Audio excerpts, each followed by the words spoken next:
ਜੀ ਦੋਸਤੋ ਤੇ ਅਸੀਂ ਇਸ ਟਾਈਮ ਬੈਠੇ ਆ ਪੀਰ ਭਗਤ ਸਿੰਘ ਸਰਕਾਰ ਦੇ ਕੋਲ। ਜੀ ਕੋਈ ਚੰਗੀ ਗੱਲ ਦੱਸ ਦਿਓ ਕਿ ਜਿਹੜੀ ਦੁਨੀਆਦਾਰੀ ਤੁਹਾਡੇ ਕੋਲ ਇਹੋ ਹੀ ਆ ਕਿ ਜਿੱਥੇ ਵੀ ਹੋਵੋ ਦੁਨੀਆ 'ਚ ਹੀ ਰਹਿਣਾ, ਜੀ ਅੱਲਾ ਦੇ ਹੋ ਕੇ ਰਵੋ ਬਸ।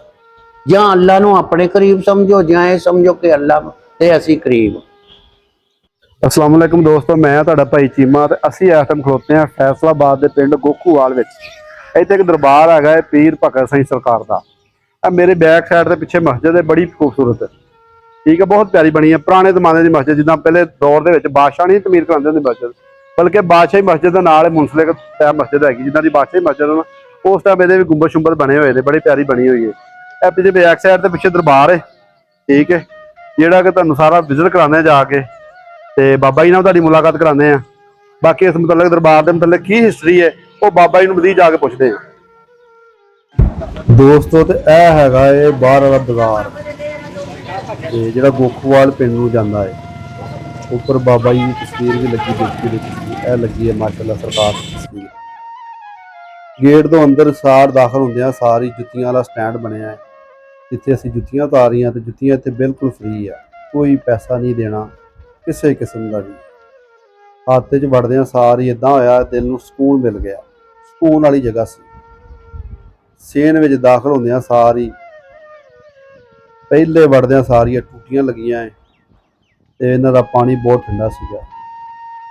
ਇੱਥੋਂ ਅਸੀਂ ਵਜ਼ੂ ਕੀਤਾ ਹੈ ਤੇ ਪਰੇ ਨਾਲ ਕੂਲਰ ਲੱਗਾ ਹੋਇਆ ਹੈ ਜਿੱਥੋਂ ਲੋਕ ਪਾਣੀ ਪੀ ਰਹੇ ਸੀ, ਤੇ ਨਾਲੇ ਲੋਕੀ ਇੱਥੋਂ ਪਾਣੀ ਭਰ ਕੇ ਵੀ ਲੈ ਕੇ ਜਾਂਦੇ ਨੇ ਜਿਹੜੇ ਗੋਖੂਵਾਲ ਪਿੰਡ ਦੇ ਰਹਿਣ ਵਾਲੇ ਆ। ਇਹ ਦਰਬਾਰ ਸ਼ਰੀਫ ਦਾ ਬਰਾਮਦਾ ਹੈ ਤੇ ਇਹ ਇੱਥੇ ਲੱਗਾ ਹੈ ਬੋਰਡ, ਠੰਡੀ ਛਾਂ ਸੀ ਬੋਰਡ ਦੀ ਤੇ ਪੁਰ ਸਕੂਨ ਜਗ੍ਹਾ ਵਾ। ਦਿਲ ਨੂੰ ਦਿਲੀ ਤੌਰ ਤੇ ਸਕੂਨ ਮਿਲਿਆ ਅੰਦਰ ਦਾਖਲ ਹੋ ਕੇ।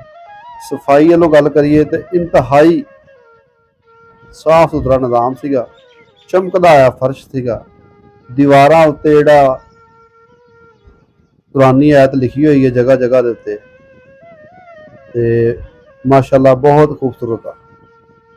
ਦੂਸਰੀ ਗੱਲ ਹੈ ਕਿ ਇਸ ਦਰਬਾਰ ਦੇ ਉੱਪਰ ਵੀਡੀਓ ਬਣਾਉਣ ਦੀ ਇਜਾਜ਼ਤ ਨਹੀਂ ਹੈ ਕਿਸੇ ਨੂੰ।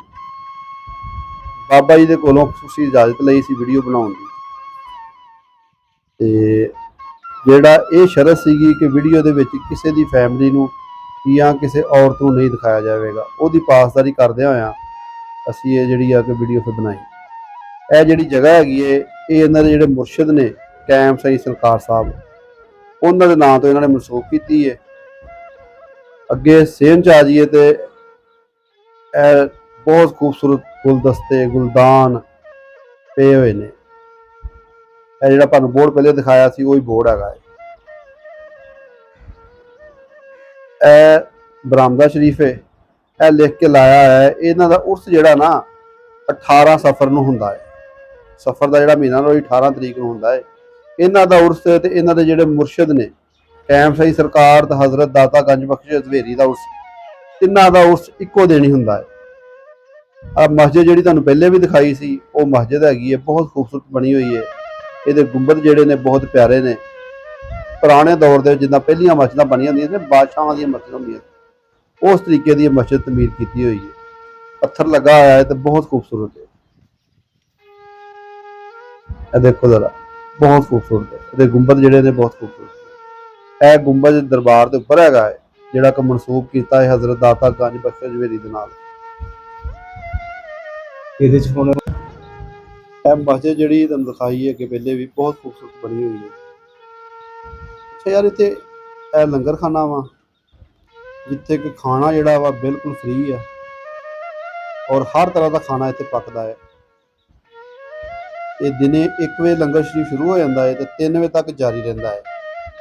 ਮੁੜ ਕੇ ਸ਼ਾਮ ਨੂੰ 4 ਵਜੇ ਤੋਂ ਬਾਅਦ ਘੰਟਾ ਕੁ ਵਕਫਾ ਹੁੰਦਾ ਹੈ। 4 ਵਜੇ ਤੋਂ ਬਾਅਦ ਫਿਰ ਲੰਗਰ ਸ਼ਰੀਫ ਮਗਰਬ ਤੱਕ ਜਾਰੀ ਰਹਿੰਦਾ। ਅਸੀਂ ਵੀ ਲੰਗਰ ਸ਼ਰੀਫ ਕੀਤਾ ਹੈ ਤੇ ਬੜਾ ਮਜ਼ੇਦਾਰ ਸੀਗਾ। ਹੋਰ ਵੀ ਜਿਹੜੇ ਨਾਲ ਦੋਸਤ ਗਏ ਸੀ ਉਹਨਾਂ ਨੇ ਵੀ ਲੰਗਰ ਸ਼ਰੀਫ ਕੀਤਾ ਤੇ ਬੜਾ ਮਜ਼ੇਦਾਰ ਖਾਣਾ ਸੀ। ਉਹ ਬਿਲਕੁਲ ਖਾਣਾ ਜਿਹੜਾ ਵਾ ਘਰ ਦੇ ਖਾਣੇ ਵਰਗਾ, ਦੇਸੀ ਖਾਣਾ। ਲੋਕ ਇੱਥੇ ਆਉਂਦੇ ਨੇ ਖਾਣਾ ਖਾਂਦੇ। ਅੱਛਾ ਯਾਰ, ਇਸ ਗੱਲ ਦਰਬਾਰ ਦੀ ਇੱਕ ਹੋਰ ਗੱਲ ਸੀ ਜਿਹੜੀ ਦੱਸਣਾ ਜ਼ਰੂਰੀ ਸਮਝਦੇ ਆ ਕਿ ਇਸ ਪੂਰੇ ਦਰਬਾਰ ਦੇ ਉੱਤੇ ਕੋਈ ਵੀ ਜਿਹੜਾ ਨਾ ਪੈਸੇ ਰੱਖਣ ਵਾਲੀ ਜਗ੍ਹਾ ਜਾਂ ਇਦਾਂ ਦੀ ਕੋਈ ਜਗ੍ਹਾ ਨਹੀਂ ਹੈ। ਜੀ ਦੋਸਤੋ, ਤੇ ਅਸੀਂ ਇਸ ਟਾਈਮ ਬੈਠੇ ਆ ਪੀਰ ਭਗਤ ਸਿੰਘ ਸਰਕਾਰ ਦੇ ਕੋਲ ਬਾਬਾ ਜੀ ਸਾਡੇ ਕੋਲ ਬੈਠੇ ਨੇ, ਤੁਹਾਨੂੰ ਸਾਰਾ ਦਰਬਾਰ ਦਾ ਵਿਜ਼ਿਟ ਵੀ ਕਰਾਇਆ, ਲੰਗਰ ਖਾਨਾ ਵੀ ਦੇਖਿਆ, ਮਸਜਿਦ ਵੀ ਦੇਖੀਏ, ਆਪਦੀ ਰਾਮਦਾਂ ਵੀ ਦੇਖੀ ਹੈਗੀ ਹੈ। ਤੇ ਬਾਬਾ ਜੀ ਸਾਡੇ ਕੋਲ ਬੈਠੇ ਨੇ। ਮਜ਼ੀਦ ਜਿਹੜੀ ਗੱਲ ਹੈਗੀ ਹੈ ਦਰਬਾਰ ਦੇ ਮੁਤਲਕ ਪਾਏ, ਦਰਬਾਰ ਕਦੋਂ ਤਮੀਰ ਹੋਇਆ ਸੀ ਤੇ ਹਿਸਟਰੀ ਕੀ ਹੈਗੀ ਦਰਬਾਰ ਦੀ, ਉਹ ਬਾਬਾ ਜੀ ਉਹਨਾਂ ਕੋਲ ਪੁੱਛਦੇ ਜੀ। ਬਾਬਾ ਜੀ 1996 11ਵਾਂ ਮਹੀਨਾ ਤੇ 7 ਤਰੀਕ ਨੂੰ ਇਹਦੀ ਬੁਨਿਆਦ ਮਸਜਿਦ ਦੀ ਪਹਿਲਾਂ ਰੱਖੀ। ਠੀਕ ਹੈ। ਹਾਂਜੀ 30 ਸਾਲ ਮੈਨੂੰ ਇੱਥੇ ਆਏ ਨੂੰ ਹੋ ਚੱਲੇ ਤਕਰੀਬ। ਤੇ ਬਾਬਾ ਜੀ ਤੁਹਾਡੇ ਪੀਰੋ ਮੁਰਸ਼ਿਦ ਜਿਹੜੇ ਨੇ, ਹਾਂਜੀ ਇਹ ਸਾਈਂ ਕੈਮਦੀਨ ਸਾਹਿਬ। ਸਹੀ ਕਹਿੰਦੇ ਸਾਹਿਬ, ਅੱਗੋਂ ਆਪਣੀ ਔਲਾਦ ਕਿਹੜੀ ਹੈ, ਜਿਵੇਂ ਆਪਣੀ ਤੁਹਾਡੇ ਬੱਚੇ ਕਿੰਨੇ ਨੇ? ਮੇਰੇ ਬੱਚੇ 3 ਆ। ਠੀਕ ਹੈ। ਹਾਂਜੀ ਨਰ ਜਿਹੜੇ ਆ ਤੇ 2 ਕੰਮ ਕਰਦੇ ਆ ਉੱਥੇ, ਇੱਕ ਆ ਬੈਠਾ ਦਰਬਾਰ ਤੇ, ਉਹਦੀ ਸੁਰਤੀ ਏਦਾਂ। ਮਾਸ਼ਾਅੱਲਾ। ਇਹ ਕਿੰਨੀ ਜਗ੍ਹਾ ਹੈਗੀ ਜਿਹਦੇ ਵਿੱਚ ਦਰਬਾਰ ਹੈ? 1 ਕਿੱਲਾ ਹੈ। ਠੀਕ ਹੈ। ਪਿੱਛੇ ਬੈਕ ਸਾਈਡ ਦੇ ਵਿੱਚ ਉਹ ਅੱਧਾ ਕਿੱਲਾ ਹੈ। ਠੀਕ। ਉਸ ਤੋਂ ਪਿੱਛੇ ਇੱਕ ਨਾਲ ਆ, ਉਹ ਪਰਲੀ ਸੜਕ ਕਲੋਨੀ ਦੀ ਨਾਲ ਉਹ ਗੇਟ ਲੱਗਦਾ। ਤੇ ਉੱਥੇ ਕੋਈ ਮਸਜਿਦ ਹੈ, ਕੀ ਚੀਜ਼ ਬਣਾਈ ਹੋਈ ਉਹ ਜਿਹੜੀ ਪਰੇ ਬਣੀ ਹੋਈ ਬਿਲਡਿੰਗ ਜਿਹੜੀ ਤਮੀਰ ਹੋਈ ਹੈ? ਇਹ ਸਕੂਲ ਆ, ਬੱਚੀਆਂ ਪੜ੍ਹਦੀਆਂ, ਬੱਚੇ ਪੜ੍ਹਦੇ। ਫ੍ਰੀ ਪੜ੍ਹ ਰਹੇ ਨੇ? ਇਹਦਾ ਉਹਨਾਂ ਨੂੰ ਪਤਾ ਹੈ, ਉਹ ਜਿਹੜੀਆਂ ਉੱਥੇ ਪੜਾਉਂਦੇ ਆ। ਮੈਂ ਕਿਹਾ ਅਸੀਂ ਬਣਾ ਲਓ। ਇਹ ਸੀ ਜੀ ਬਾਬਾ ਜੀ ਸਾਹਿਬ। ਤੇ ਬਾਬਾ ਜੀ ਕੋਈ ਸਾਨੂੰ ਕੋਈ ਚੰਗੀ ਗੱਲ ਦੱਸ ਦਿਓ ਕਿ ਜਿਹੜੀ ਦੁਨੀਆਦਾਰੀ ਤੁਹਾਡੇ ਕੋਲ ਇਹੋ ਹੀ ਆ ਕਿ ਜਿੱਥੇ ਵੀ ਹੋਵੋ ਦੁਨੀਆ 'ਚ ਹੀ ਰਹਿਣਾ, ਜੀ ਅੱਲਾ ਦੇ ਹੋ ਕੇ ਰਵੋ ਬਸ। ਜਾਂ ਅੱਲਾ ਨੂੰ ਆਪਣੇ ਕਰੀਬ ਸਮਝੋ, ਜਾਂ ਇਹ ਸਮਝੋ ਕਿ ਅੱਲਾ ਤੇ ਅਸੀਂ ਕਰੀਬ। ਲਓ ਜੀ, ਇਹ ਸੀ ਬਾਬਾ ਜੀ ਸਾਈਂ ਸਰਕਾਰ, ਜਿਨ੍ਹਾਂ ਨੇ ਬਹੁਤ ਅੱਛੀ ਗੱਲ ਕੀਤੀ ਹੈਗੀ ਹੈ। ਬਾਕੀ ਵੀਡੀਓ ਕੈਸੀ ਲੱਗੀ ਆ ਕਮੈਂਟਾਂ ਵਿੱਚ ਜ਼ਰੂਰ ਦੱਸਿਓ।